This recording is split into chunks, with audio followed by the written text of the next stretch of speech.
effective les rencontres Kabila-Tshisekedi.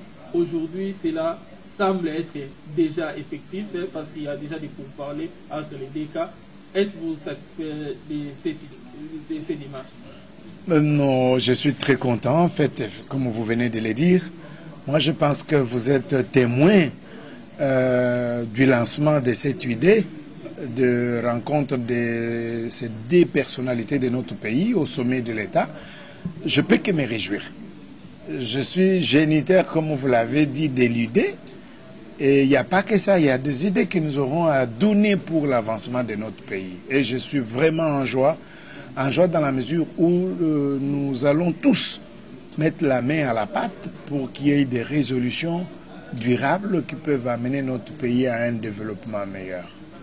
Non, mais je peux vous rassurer, les deux autorités de notre pays, les deux sommités, le président de la République, le président Kabila et le président Etienne Tshisekedi, ce sont des personnalités et que si ces deux personnalités, comme nous sommes en train de constater qu'ils ont compris l'idée que nous leur avons lancée, ils ont vraiment souscrit à notre demande. Nous disons que leur rencontre va décrisper la situation politique dans notre pays dans la mesure où ce sont des personnalités qui sont écoutées de part et d'autre.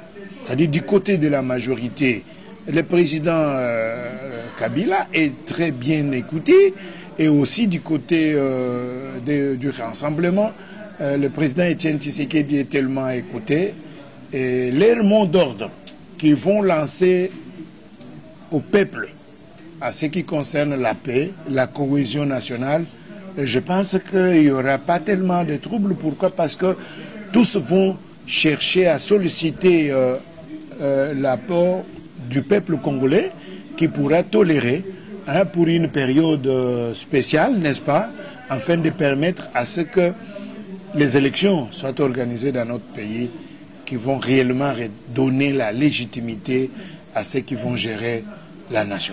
Bon, là, moi je pense que lorsqu'il y aura rencontre entre les deux personnalités de notre pays, j'insiste, et vous l'avez confirmé ici que nous sommes génitaires, parce que c'est avec vous qu'on avait lancé l'idée. On est arrivé même à écrire à ces hautes autorités, et leurs directeurs de cabinet ont les documents que nous leur avons adressés à ce sujet, ils savent.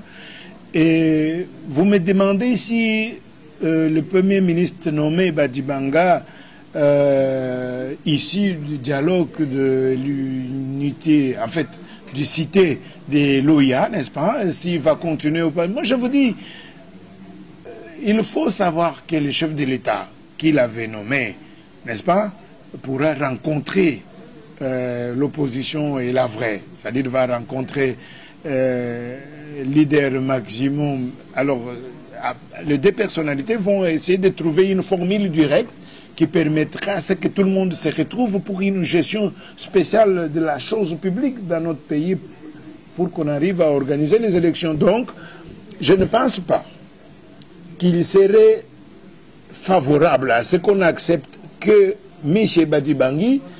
Badibanga, comme vous l'avez dit, puisse encore gérer le gouvernement au moment où nous avons besoin de la cohésion nationale.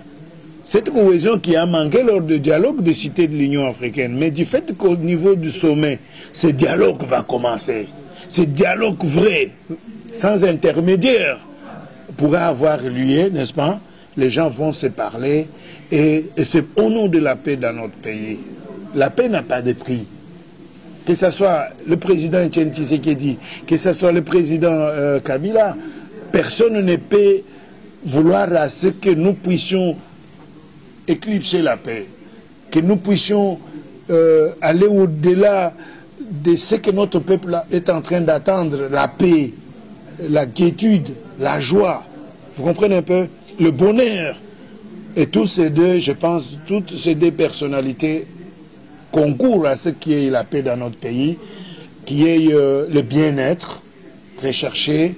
Et nous souhaitons à ce que, d'ailleurs, nous vous disons, en fait, nous sommes appelés comme génitaires, vous le dites, d'être derrière Semco, n'est-ce pas? et faire en sorte que vraiment des résolutions qui vont issues de leur dialogue puissent être vraiment des solutions durables pour notre pays et que tout le monde se retrouve. Donc, le Premier ministre nommé, moi je pense, ça ne fera pas mal de pouvoir rendre tablier. Hein. Pourquoi? Parce qu'à ce moment-là, ce sont des autorités qui pourront donner une autre ligne de conduite qui va rencontrer l'assentiment des gens du conclave, n'est-ce pas, des Limétiers et les gens du cité de l'Union africaine. Donc, je pense que l'essentiel est que le peuple se retrouve, notre peuple se retrouve, que le peuple qui a tant souffert depuis longtemps, n'est-ce pas, oui, puisse arriver à se retrouver, c'est-à-dire que les politiciens arrivent à mettre le peuple au centre de leurs préoccupations pour que toutes les solutions qui vont être issues de ces dialogues puissent rencontrer l'assentiment de notre peuple. Ça, c'est le grand souhait que nous avons à dire. Je vous dis, nous sommes une structure des droits de l'homme. L'Organisation congolaise des droits de l'homme est au centre même de la vraie société civile. C'est-à-dire, nous sommes réellement au milieu du village. C'est-à-dire la vraie société civile. Et dès que nous lançons une idée dans l'intérêt de notre peuple, cette idée-là doit être soutenue. Nous, de son côté, non. Les politiciens de notre pays, nous les rappelons, sans le peuple, vous n'allez rien gérer. Et vous gérez parce qu'il y a le peuple, n'est-ce pas? Et que lorsqu'il y a le peuple, il faut connaître qu'est-ce que le peuple a besoin. Faire ce que le peuple désire. Qu'est-ce que l'autre peuple a besoin? Si ce n'est de manger, n'est-ce pas?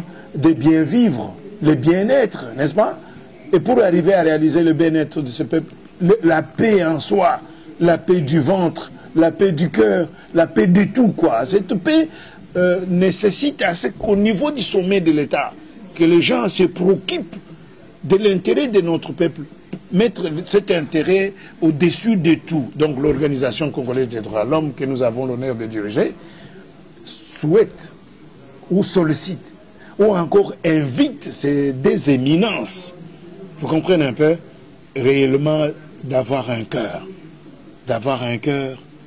de se parler réellement, au fond du cœur, sans émouement, mais parler correctement, parler vrai, parler sincèrement pour la paix dans notre pays et pour réorganiser les élections valables, les élections qu'il faut, les élections crédibles, en fait, asseoir la démocratie. Donc l'Organisation congolaise des droits de l'homme se réjouit sincèrement de ça et va davantage accompagner tout ce qui va se passer dans l'intérêt suprême de notre peuple, de la paix et de la joie pour le peuple congolais. Et ça fait du chemin et nous pouvons que nous se réjouir avec le peuple congolais pour que la paix règne, et rien que la paix pour le compte des droits de l'homme. Merci.